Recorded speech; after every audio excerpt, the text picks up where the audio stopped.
Relax. Yes, we're a couple of psychos. Good morning, psychos. It is 5 p.m. I'm Jamie Bennett. And I'm Allie Bennett. And welcome back to another episode of the PsychoSocial podcast. Just to catch you up to speed real quick, in case we have any first-time listeners, we are both marriage and family therapists and all-around psychos, basically here to break down the latest in news, trends, and pop culture for you. And we're sisters, but she doesn't always like to recognize that. Why do I always forget to say that? I don't know. I think you need to talk to your own therapist because you always leave that little tidbit out, but don't worry. I do. I'll tell him. Sisters, we're close. Episode. We're sisters. I know. You always make me do that. And I have astigmatism. You tell us which one has the stigmatism. Classic. And if she doesn't know that commercial, She's too young for you, bro. Why does that one always come up? Okay, anyway. I don't know, but let's keep it. I like it. Okay, let's get into it. Us having a recurring theme every episode is very mindful, very demure. Uh-oh, she's so triggered. It's happening. So as many of you know, the hot word of the minute is demure. I don't know. Do you even know what it means? Because I don't even officially know what it means. Like, I feel like I understand it, but I couldn't explain it to you. It's like demure. Yeah. It's kind of like casual, cute, a little reserved. It sounds a little bit French. Like effortless. Yeah. But like classy. Yeah. It's like kind of low-key, but classy yet elegant. It's kind of timeless, not doing too much. Yeah, totally. So like, Allie was hitting me up and she was like, what does this mean? What is demure? I literally don't understand. And so I had to fill her in on our girl, Jules LeBron, who is the original creator of that little soundbite that we all love so much. Yeah, I was in a mild panic because I saw it here and there, and then I didn't really understand it. I had been off social media because I'm so present. Very, very considerate, very demure. Actually, that's very mindful. I know, and I was actually being very mindful. And then it kept popping up, and then I was so jealous because everyone was home in Connecticut but me. And then all of a sudden, Jamie and our sister-in-law are posting very demure. And then I'm like, oh my God, even they know it. And my sister's only on Reels. So if she even got it for me, from before me, a TikToker no less. I'm like, okay, I honestly don't get it. And then I felt a bit of panic, which it honestly wasn't that deep, but I was just thinking, I don't know what this is and I don't get it, but I want to get it. Right. So that led us to start discussing, this concept of trends, especially on social media, especially with clips or sound bites like that. They blow up so fast and there's so many. And so it's just why does that happen, first of all? And, why is it so powerful? Why does it catch on so fast? Obviously with social media, there's a massive reach. So, things can travel to millions, billions of people, within a matter of minutes. But I'm just more curious, I don't know. I have never heard of Jules LeBron before. I don't know if anyone else has, but it's who was the first person to see that clip and be like, this is it? Some kind of tribunal or council. Yeah. Yeah. Who's on the council? She got into the right person's algorithm. And then she was just soaring, and every single person and their mother got it. And then I don't know if this was real, but I think it was real, but there was even a post of Joe Biden just at his desk and just about him stepping down. They're like, Joe Biden stepping down as the president, very mindful, very demure. Right. Even social media marketing for POTUS was onto this trend. Shout out POTUS. And that's just so insane because obviously it's not the most professional, but it's very mindful, very demure, that they're understanding what the public wants and giving it to them. It really is. But even the POTUS has to post that to stay relevant and kind of appease the younger generation. It's so goofy. It really is. But so, I was doing a little research into what is it about these trends that, make them so, so epically popular, because this woman, Jules LeBron, is you know, she's hosting talk shows, she's hosting events, you know, like she's all over blowing up. And so, you know, I looked into something called social cohesion theory. Ever heard of it? Sure. So basically, social cohesion theory is, well, social cohesion, it's a sense of solidarity between members of community. And the theory of it is that greater social cohesion leads to greater well-being, mental and physical health. And, you know, while social isolation is detrimental to your health and well-being. So trends in social cohesion, to be part of a trend, to know about a trend, to be able to relate to someone on a trend increases your sense of social cohesion. Like we're all doing this thing. Like I was on the Metro North. Oh no, I was on Amtrak. Wow, very, very fancy, very mindful. She goes on the train. She doesn't bother anyone. Very demure. Right. So even on the Amtrak, you know, our sister-in-law and me were joking around and saying that, and then like some girl pops up from the seat behind us, is like, oh my god, so demure. And so like even like even in our little Amtrak car, we're experiencing this social cohesion. So now I can relate to this random person because we both know the same thing. And that also leads to Allie, like what you were saying before, like you were like having this certain level of anxiety or like pressure to know what the hell everyone's talking about. No, seriously, it kind of it just threw me through a loop for a That's loop. exactly right. Say it with your Sorry, chest. sorry. Yeah, that wasn't very demure or panicked. Throw me for a Um, loop. I'm never saying that again. I try. We're just trying something new. Don't put me down. Um, no, so I'm just because everyone's saying it, and I know in my heart, like trends are fleeting. And if you don't catch it in time when it's fun and everyone, like the girl on the train, are gonna pop up, then you say it, and now it's just kind of cringy. It's kind of chuggy, not Right. demure. What's Because chuggy? oh, I Oh mean, God. it's exactly what you said. I don't know. I think it just so that was like another word that's definitely out, but it just means it's like I think it's just the older generation is kind of like taking it and trying to make it cool, and it's kind of Oh, okay, it's I not that chill. totally talk about a Yeah, trend I completely missed. But yeah, yeah, so it's like there are so many trends because there are so much content on social media and so many funny things. It's like your 15 minutes of fame is like quite literally 15 minutes. yeah. But I mean, yes, it is, but I feel like it's different now because within those 15 minutes, you can get millions of followers. And if you hop onto that and get the right media people or maybe a manager or something, you can continue and do brand deals and Totally. like I don't know, Chris Appleton and Patrick Ta wasted no time literally either traveling to Jules or having Jules traveling to them, like making so much content and Hmm. branding their own products so quickly. And it's just people literally hop on whatever trend and it just becomes this marketing in real time where right now like people are the marketing influencers. Right.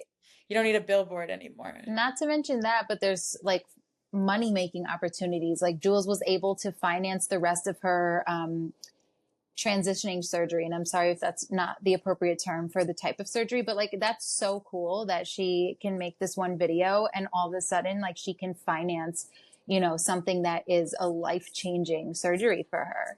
Yeah, it's so wild because all of a sudden I see videos, she's in the airport and people are just yeah, like, oh, like very demure. And then she's connecting with all these people and she's all of a sudden this celebrity, but it's literally just because she, I don't know, she said this term that obviously was already a word, but something about her demeanor and everything. I mean, I just think she's instantly very likable, very funny. Um, it just seems very genuine and authentic.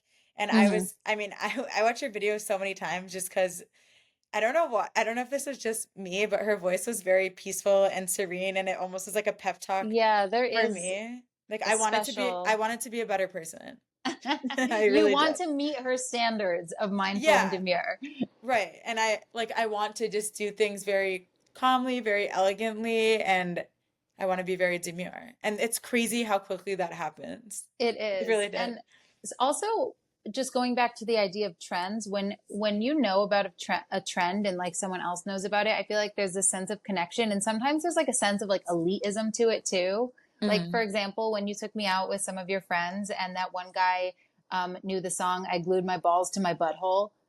And I did not know that one, but yeah, you guys definitely okay, connected. well, it's just like this really fun, funky, totally not real, like bluegrassy type of song. But him and I were the only two people in the room that knew it.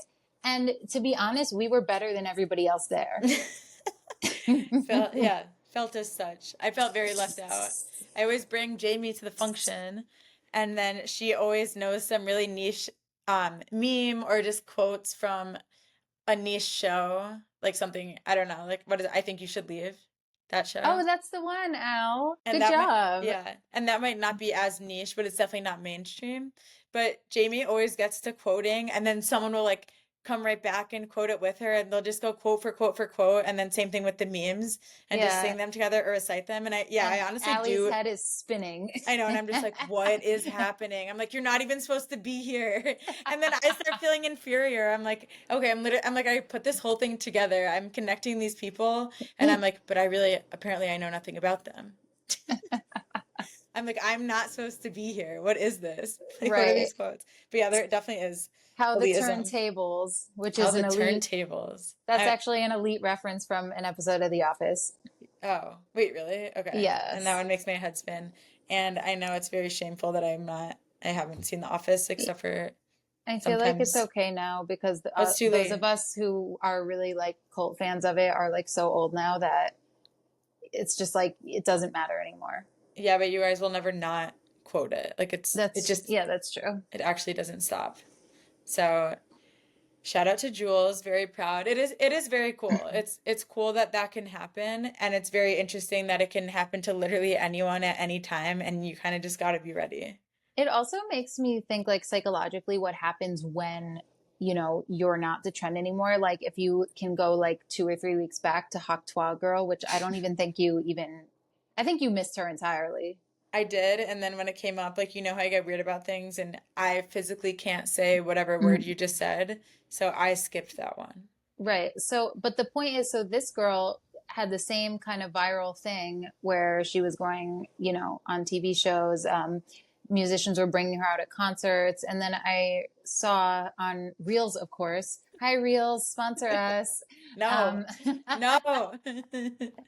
I wanted sponsorship from Reels. Okay, but I want a good aged crowd. Just kidding, we're not ageist. Okay, fine. No, but Reels. so I did see a reel where there was like a concert at like a Lollapalooza or some other type of event like that, and they brought out Hawk Twa Girl, but it was like after all that died down and everyone was just kind of like crickets. So it's like, that must be such a blow to the ego to go from this extreme fame to like complete irrelevance. Yeah, I mean, I almost feel like there's a certain objectification of these people that get really famous, especially from their one-liners or their one Mm-hmm. video, and then, like you said, like fly them out, or like DJs takes them 2 seconds to put them on their song, like I want a guy in finance, blah blah da da, like whatever, Oh just my bop. God, you I just butchered. That's I so butchered that, bad. but I'm actually so embarrassed, but I'm too It's lazy to okay. edit that out, so that's the new remix. So hopefully I go viral for my new remix of the remix. But they just put it on a track, and then all of a sudden they're in every single EDM song, and then they bring them to the club, and everyone's like, "Oh my God, like the finance girl's coming," or now Jules is coming, or I'm not saying the one you just said. You can say it. I don't know what. Allie has like, if you remember ab reactions from a previous epi, Reverse Allie, egg. another reverse egg thrown in your face. Allie literally can't say certain words without like her entire body convulsing, and I guess this is one of them. Yeah, I will actually be physically ill and not survive, so I can't say, see, or hear a lot of things, but I'm not It's gonna okay. spill She's too very much. special. We like to say sensitive. You're a Um, neurodivergent queen. yeah. Speaking of neurodivergent queens. No, that we're Sorry, not. we weren't ready yet. We That weren't was ready not the yet. transition. We weren't Because ready yet. Go the back, go next, back. no, the next order of business is the Love Island reunion. No, right. And you did tell me this. And I just want to put it here. There may be spoilers. So if you haven't seen it and you don't want to know, and you're one of 5 people who listen to this podcast, you may want to turn it off now. 5 is pretty good. I know. The big 5. Okay, also there's no spoilers. Nothing happened at the reunion. It was Okay, horrible. well, just in case, like, I don't need, like, someone coming at me and be like, you spoiled the reunion. You know? No, yeah. I just Spoiling don't things is need criminal. I don't. So Allie and I both were in agreement that, like, it was pretty disappointing.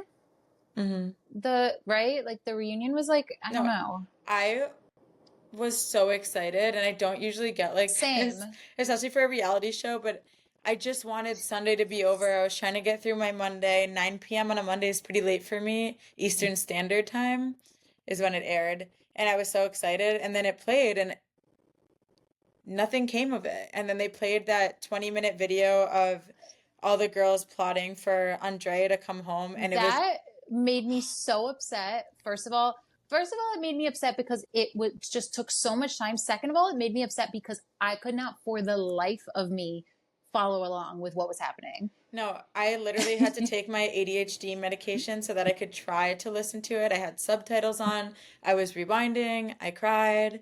I was reaching out to supports. I have no idea what that was about. And also, Peacock, don't waste my time. You wasted my time because I watched that whole thing. I wasn't going to not watch it. Nothing came of it. My head was spinning. I felt physically ill. To be honest, I still don't know who took the back seat. I don't know who took the back seat. I don't know who took any seats. All I know is I took a seat on the floor because I was upset. I am sad. But that was so insane. I mean, they obviously they did that on purpose, in my humble opinion, because I think too many people from the show complained and like threatened all this different stuff, because I know Leah and whatever, some of the others were just like, I'm so done with Love Island. I'm not coming to Love Island games. I'm so over the whole thing. And they basically did the reunion, and then some of them didn't go on panels and all of that because of whatever. I mean, I can't even say. I don't know what came of it. People went all the way to New York City and they didn't even get to speak. Literally, like Hakeem, not a word.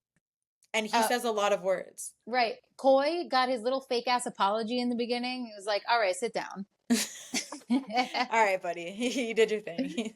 Like Miguel, I don't think Miguel like not a word. A syllable. No, not a word. Like, not a word. There must have been more footage there. They wouldn't have these people come all the way there and just like literally just sit there. No, Janae literally had an 18-page brief with addendums, and she barely got to do more than line 4. My girl was ready. My girl was ready. Like, and Ariana literally did nothing. She let everybody talk over each other. It was total chaos.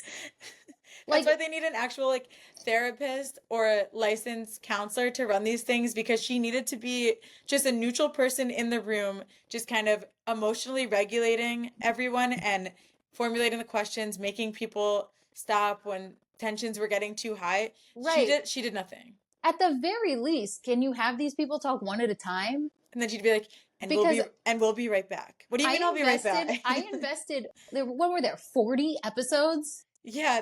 40 episodes, more or less. I dedicated hours of my life to this show. And Ariana can't even have the decency to get them to talk one at a time so I can hear what they're saying. Yeah, like, that's the least you could do, Ariana. We were there for you when you came in every single episode in slow-mo, in like whatever outfit, slaying, giving them a wink and a twirl, and then just, I don't know what, I mean, she looked great. She seems lovely. Like, I really like her, but what was happening? What is happening? Honestly, the whole season, I really had like a gripe with Ariana because, I mean, and I don't know if this is just what they do on, because I know this is Love Island USA and it's also the 6th season. And so I don't know if this is a thing. This is the first season I've ever watched. I don't know if this is something they do where they just like glamorize the hosts and like kind of sexualize them with these creepy slow-mo shots.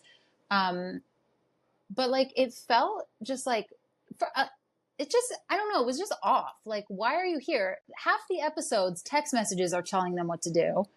Yeah. Like, why one or the other, Like they did whole recouplings without anyone even there. Yeah. I mean, she was just, I feel like she kind of wanted to be on the show. I feel like she low-key wanted to be a bombshell. I know, right? My girl was ready. But you were saying something earlier, and I think it's so weird. I think both of us were never ones to watch. I don't even know what's the show. Why do we not even know? Oh, That Vanderpump? Vanderpump. I think both of us never watched that, right? But we did go to Sir No, Lounge for your 21st birthday at that Sir. was a thing. It wasn't technically my birthday. It was like one of those big promoter dinners, and we just happened to be there on the night of my birthday. But, Yeah, either way. we're not getting into that.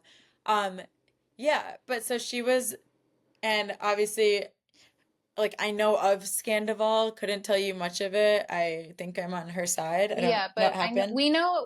you and I know that she was the victim in the scandal. Right. And And then so that's about it. You that's just, about it. and that's all we know. I don't even know who he is. Like I I don't don't know know. a damn thing about that. But it just felt like all I know is that she got cheated on. She was the victim. She was the one kind of like made to look like a fool in this situation. And then Yeah. all of a sudden she's on Love Island as this host, and it's like very like glamorized, sexualized, like, kind of Mhm. like I think it's supposed to be someone who's really hot as a host. Just because the Probably. show is just like about hot people, so that's fine. But like it just felt like sort of like an overcompensation uh, of like, look how hot I am, look how fine I'm doing, like I'm doing so well, like I don't, I'm back on Right. top or whatever. It just felt like kind of like an in your face to me. Like it felt like an in your face way for her to like get back on top or whatever. Yeah. Which like more power to her, that's fine. I just didn't I feel like on a lot of other reality shows like this, like The Bachelorette, they just have a lot more input and they're steering the conversation. And I felt like honestly, Janae was in charge Yeah, of, honestly, of there the was whole one show. point where she was just like, and that's all there is to say on it. Next question. Yeah. It's I'm like, like, oh, okay. but like, it's like the other reality TV show hosts, like, who's the Bachelor guy? It was Chris Harrison. I Oh, don't know before who's, he got canceled. yeah. Oh, but I do miss him. but imagine like he walks in with that kind of glamour shot, Yeah. like twirling his hair, giving someone a Yeah. high five. Chris Harrison in slow motion, or like Nick Lachey on Love Is Blind, and he's just twirling around, like dropping a couple buttons, doing the Yeah, most. like I don't understand the purpose of this. And Yeah, then also Ariana, she's gonna be in in Chicago on Broadway as Roxy Hart. Um, and so this is like interesting to me as well. So the role of Roxy Hart, I think by design is to have like a celebrity cameo in it. Like you don't have to be a super talented actress. You don't have to be a super talented singer. Like her big number song is in like a key that's low enough that like you could kind of train someone to sing it. Like you don't have to be Broadway caliber talented. Like for example, if you watch Real Housewives of Beverly Hills, Jane Erica Jane is her like stage name. What's her regular name? Erica, Girardi, yeah, Girardi, that's like with it. Tom. Is she Yeah. still a Girardi? No, but so before, like in one of the seasons leading up to COVID, she was cast to be Roxy Oh, in Chicago right. also. So like Yeah. it's designed to be able to have a celebrity fill the role. Um, and so like that also is just like, okay, Ariana's here, Ariana's there. And it's just like, okay, we get it. Like you're doing super well. Yeah. Like you've moved on. I still like don't know what happened to you. Yeah. But congrats on moving on. No, the struggling reality TV star to Broadway pipeline is insane. Yeah, They're like, oh, you got cheated on, or like Tom Girardi, or like your husband was literally stealing money from disabled people. Why don't you play Roxy on Broadway in the key of E? You'll be um back on your feet in no time. so getting back to Love Island, that actually brings us to our very favorite and only segment, Psycho Psycho of of the the Week. week. Why'd you do that to me? You did me so dirty. That wasn't even in the key of E with Roxy. You're the singer. She's the singer. That Okay, was her. Psycho of the Week. Yeah. Anyway, Broadway, call me. They're busy. So our psycho of the week is none other than Love Island's own FAAAAWK Aaron. Evans. Fuck Aaron. Fuck um, Aaron. Yeah. so I think it's pretty clear if you watch the show why he's our psycho of the week. But if you don't watch the show, he was in a couple with a woman named Kayla, and they had been together since like the first episode of the show. And then during one of the later episodes, their relationship was tested and he made out with another girl. And then it was like a whole tumultuous thing. And, Kayla ended up forgiving him. But then, more details of stuff he actually did came out after the show and in the reunion. And so here's a little treat for you guys. I'm actually going to do a psychosocial or part of a psychosocial on Aaron. So our podcast is called The Psychosocial, obviously, because you looked us up and you're listening to it right now. So nice of you. Thank you. So a psychosocial is an assessment tool that a therapist uses, and it kind of gives a little bit of a snapshot of, what is the problem with the client and why do they have that problem, and what kind of strengths do they have, related to that problem. So I'm going to run through that really quick for Mr. FAAAAWK Aaron. That's his full name now because it just is. And just a little spoiler here for those seeking therapy, which hopefully is literally everyone. Your therapist is doing this to you on site. Your first session, you are getting a biopsychosocial. So here's a little treat, and you can see how it's done on FAAAAWK Aaron himself by Jamie B. LMFT. Yes, so happy to be here. Thanks for having me on my own show. So we start out with presenting problem. So my take on his presenting problem is that he's a FAAAWK boy. We're going to keep using that as the F word, so we don't have to check the explicit content box.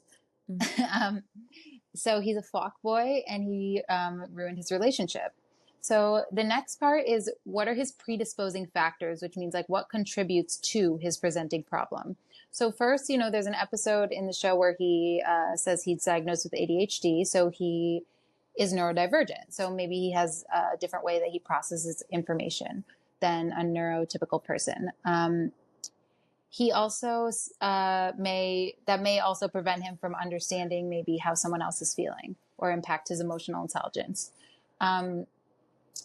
He also mentions that he works on a yacht, and he compares it to kind of a below deck type lifestyle, which I've also never seen that show. I'm sorry. But I know it's just hot people and they live and work on a yacht and they hook up with each other, right? Is that essentially it? Yeah, I feel like that's gotta be it. Okay. So it's so if he's already doing that, so he's used to being hot boy on a luxurious yacht, the jobs aren't long-term, and this may impact maybe his views on commitment and hopping around. What else? Another thing, Ali, you said he was, which I didn't know, was he was on Traders UK. Yeah, I didn't know he was on Traders UK, but apparently he won. So I just saw this through watching various podcasts, as I literally could not stop stalking any Love Island content until their reunion that did not live up to my expectations. But I guess he was on Love Island UK, where if you haven't seen, Traders UK, which I've never seen, but I know that it's all about kind of manipulation and kind of being a little sneak and trying to win and trying to just deceive other people. Yeah, and essentially obviously be a traitor. So he won. So I'm just wondering if that played a part, if the previous reality show he went to was all about doing literally anything you can do to stay on top and to not get kicked off the show. Right. Because in Love Island, every time that there was an issue, it's he came back and showered her in love and affection and gifts and said, I love you, and asked to be his girlfriend, etc. Yeah, there is a game and a competition element to Love Island. You have to be in a relationship or in a couple to stay on the show. So a predisposing factor might also be that he's already done reality TV, and so that may have shaped how he interacted on this reality show. Mm-hmm. Okay, next category, precipitating factors, and these are events leading up to the problem. So first of all, he was on a reality show that has tons and tons of psychological stressors. First of all, you're in the same like limited physical space for weeks and weeks on end. Your couple or your relationship is constantly being put to the test. You're being filmed all the time. And there are people who are coming in with the intent of destabilizing your connection. And it's not a real life environment. Like Love Island in no way has any parallels to dating in the real world. So these are the events that led up to, his issues with Kaler. Perpetuating factors are ongoing stressors. So again, the reality show environment was ongoing for the entire time that he was there. Also his stage of life as like a young adult, and I don't know actually how old he is, but I'm assuming he said he was 26, I think turning 27. Okay, so that's like young adulthood, and in today's culture, that's still kind of considered on the young adult side, where you're still kind of developing into what you're going to be, and developing your identity as an adult. You're thinking about getting married, having kids, starting a family, your career. So these are all stressful events. And then he's on a show that, you could possibly meet someone that is your partner to do these things with. Let's see. And then again, constantly being tested, day after day after day, bombshell, bombshell, bombshell. And having to like continuously try to resist these things. Okay, and then the last is protective factors, which are his strengths. So Aaron, for strengths, I will say he is able to connect with others very easily. He got together with Kaler almost instantly. He made incredible friendships on the show. His bromance with Rob was honestly adorable. I really was so there for that. And then as someone who works on a yacht, in new environments all the time, he must be really adaptable. He can, provide good service and connect with the people that he is working for. He also he has like a positive outlook. Like I feel like spirits are always very high. He's like energy is up, and yeah, people want totally him around. See that. Mm-hmm. Yeah, he's fun. And then during the reunion and during episodes of the show, he does show some capacity to understand that he did something wrong and attempt to apologize for it.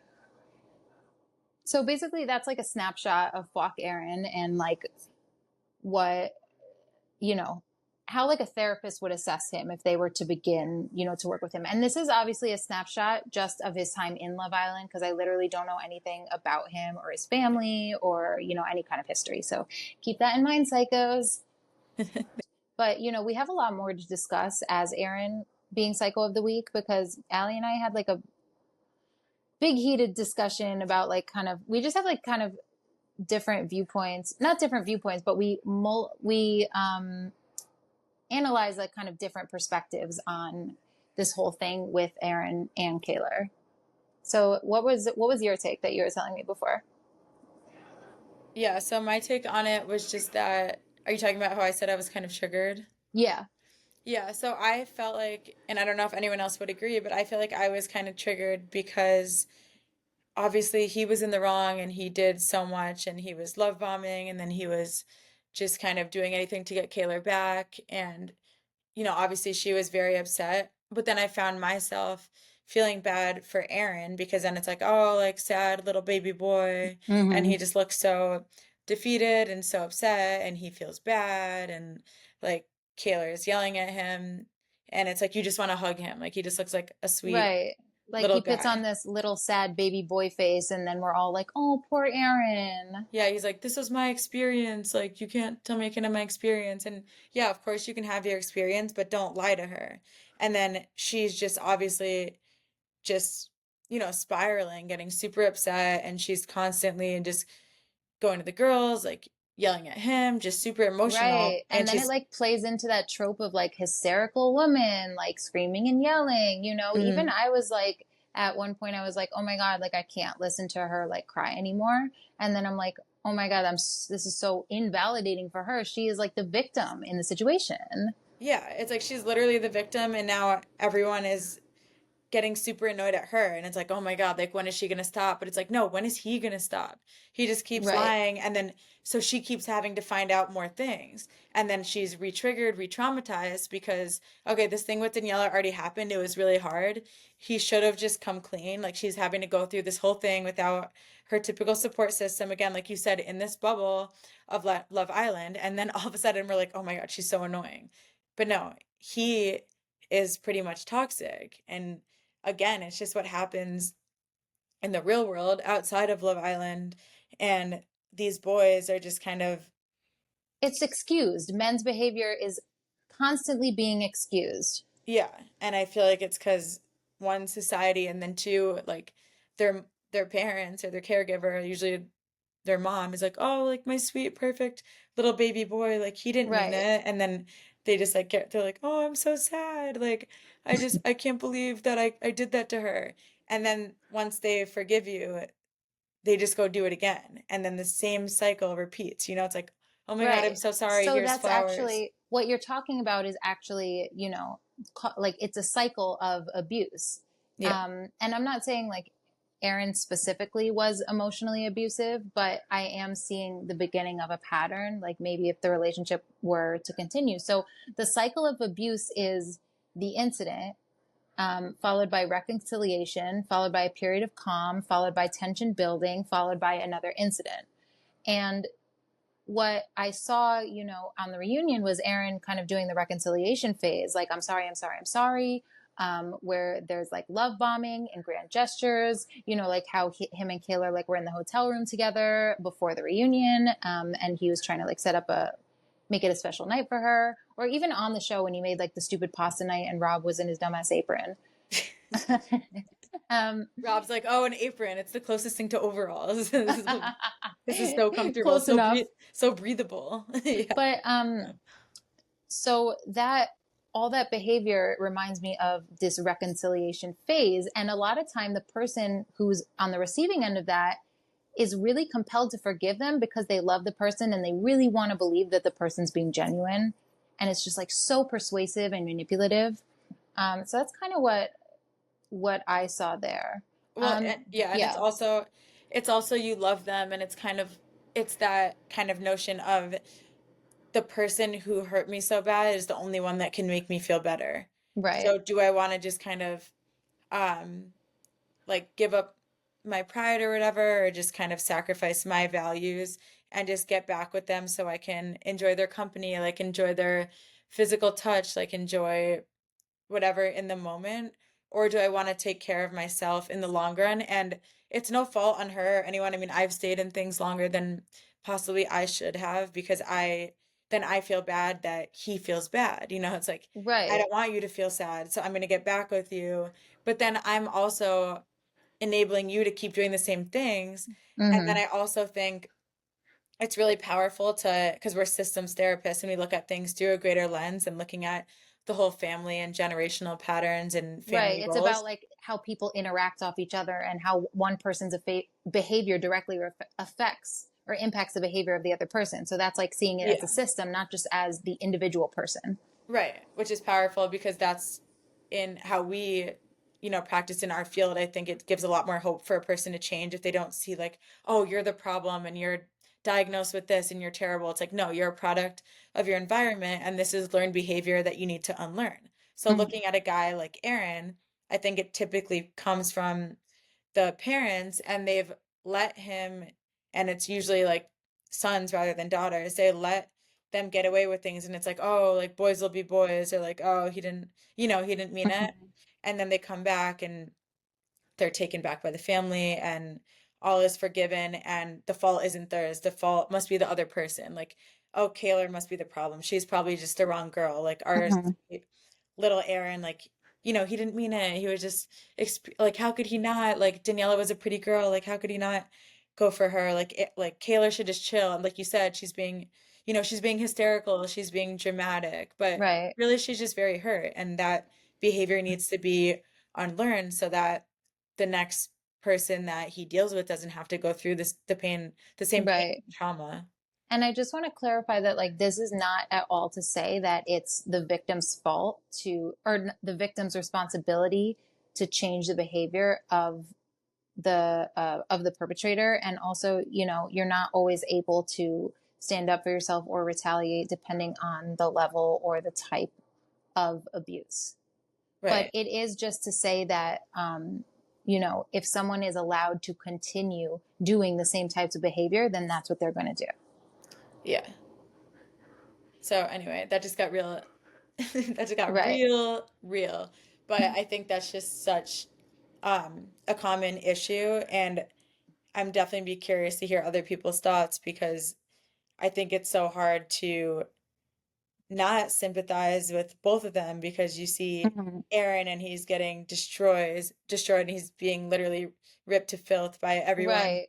on the internet. And people obviously take it too far, and I don't know why their first instinct is to be like, I'm gonna kill you and your family, and it's Yeah, sad. I don't know when that became the default, like, trolling response. I know Crazy. it's so aggressive. It's like it's not just like, oh, like I hate you or I'm gonna unfollow you. It's like death to your whole family and everybody you've ever Right. loved. It's like, damn, Um, what did they do? and Shoot. then my other kind of just opinion on the whole Aaron thing is just that I felt like the psychological pressures of the show were never really taken into account. Like, this isn't how you would date in the real world. Like, Aaron went to Casa, where the point literally is to have people of the opposite sex throw themselves at you and like try to break up your relationship.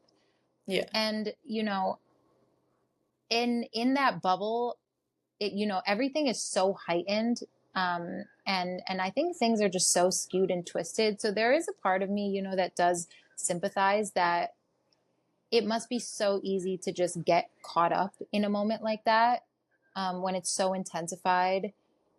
And yeah, I don't know. I don't know if it's fair to judge someone on the way they would expect someone to act in the real world. Yeah.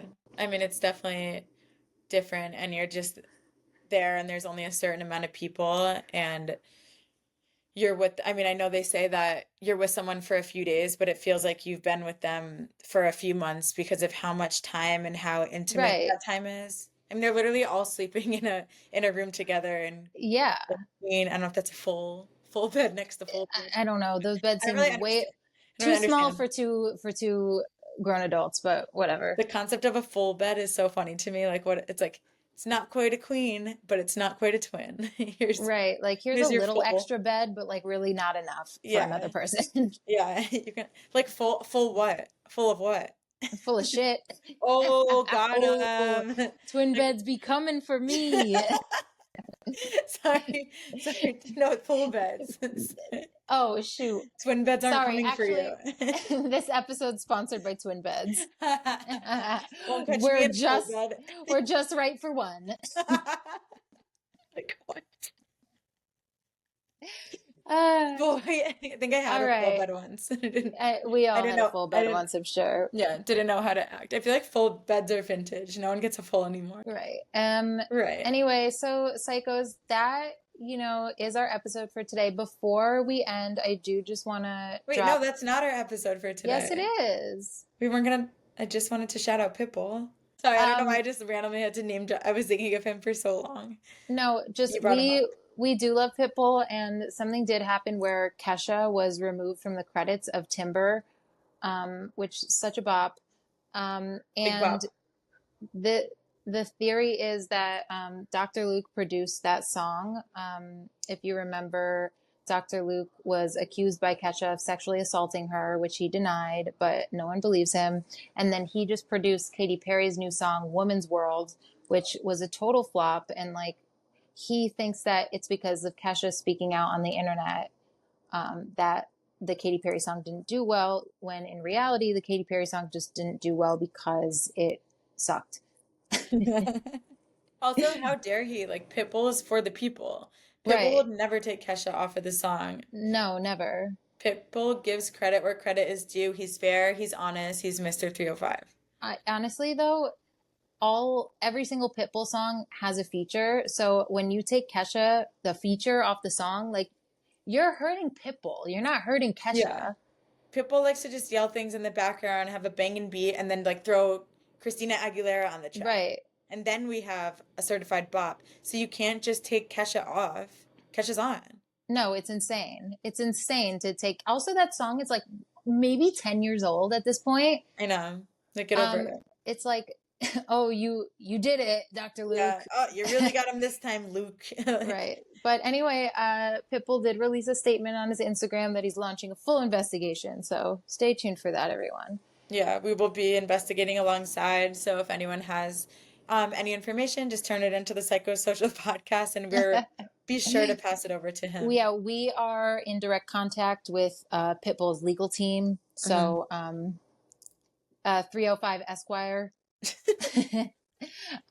So, okay, that really is all the time we have for today. But before we finish, since we did touch on some sensitive topics, such as abuse, I just wanted to give a couple resources. If you or someone you know needs some support for any type of abuse situation, you can call 1-800-799-SAFE, SAFE, or you can text the word START to 88788. Yeah, and if Andrea from Love Island points any finger guns at you, you can call 911. Yeah, that's our top recommendation. And that's our show, you little psychos. We will see you next week. Bye. Bye. Say bye. Sorry, I'm weird at saying bye. I usually just hang up. Like, I don't say bye. Oh, goodbyes are so hard. No, they're just so hard. They're not for me. I'm Okay, gonna bye. Irish exit this podcast.